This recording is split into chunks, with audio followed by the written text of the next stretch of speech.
Hey, welcome to Nicole Sauce's Thought of the Walk. Another morning with the dogs. We're a little later this morning because I wanted to spend a little time in the hillside garden getting rid of grass that looks a lot like that. A little bit of time every day. I've been a little under the weather, as I think you know from the last few videos, but we're doing well. I started putting mushroom powder in my coffee in the morning.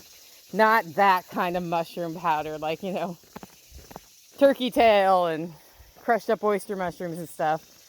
And then I've been really purposeful about my vitamins because the thing, like many people, vitamins are the thing that are easy to forget to take, especially when you're not somebody used to doing a lot of medicines or any medicines. Sissy, wait. So, come here. Come on, Chess. So anyway, just kind of thinking about responsibility. There was a post out on our county group about, can my neighbor legally shoot my dog for being on their property?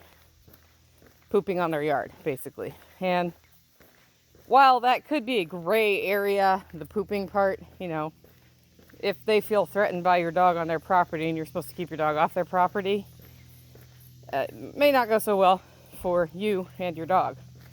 And I was actually fairly impressed with answers to this, because usually what happens when we're talking about animals is people get upset on both sides.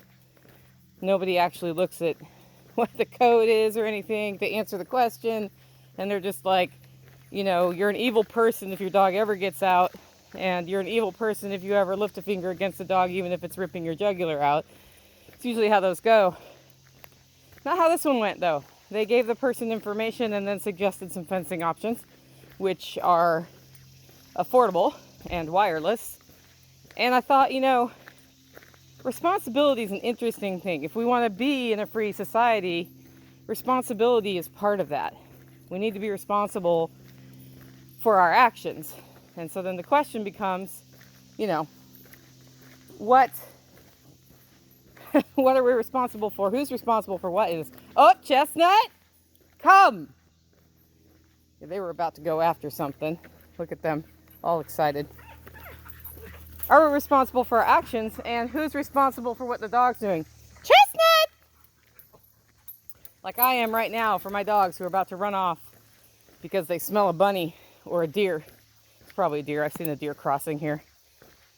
And on that one, in a lot of ways, when you take on the responsibility of caring for a canine, then you take on responsibility for keeping that canine from getting shot by your neighbor. It doesn't matter if it's legal or not.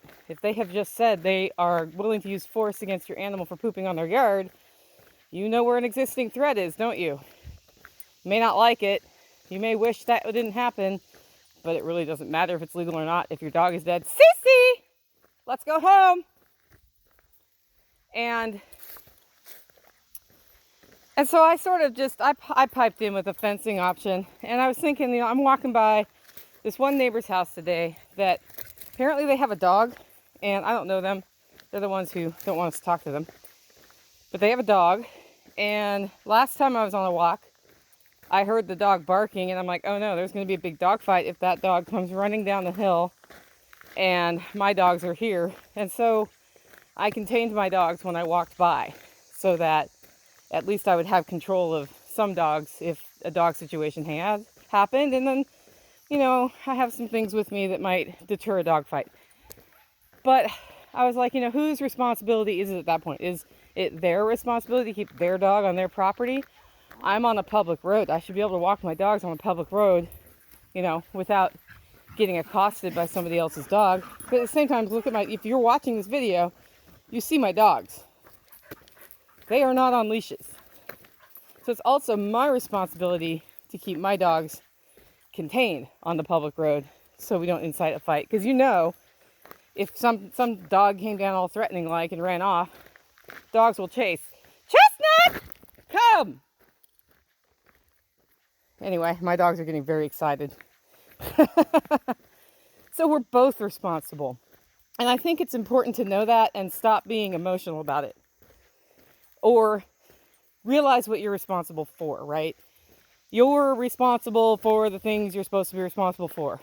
And if somebody else is not being responsible for the things they're supposed to be responsible for, you are still responsible for the things you're responsible for. In this case, I'm responsible for my dogs. I need to keep them off that person's property. By the way, that person does not threaten me, so that the other story has nothing to do with this person, just to be clear. I'm responsible to keep my dogs off their property. They're responsible to keep their dogs on their property. And if we all do that, everybody wins. But you know what happens with dogs? Sometimes somebody gets out. And so if we know how to also protect our dogs in that situation, that's great. And if we've trained our dogs to call off and go home, for example, Chestnut, come. Yeah, see, she's supposed to be better about that. Sit. Hey. I said sit. Yeah. We're going to leash up. And what that means is when I'm on my walk and I'm walking by this place, somebody ends up on a leash. Because then at least I have control of the animal that I can control. And that helps in that situation. Anyway, that was my thought about responsibility. Thought I'd share it with you today on a walk. Make it a great week.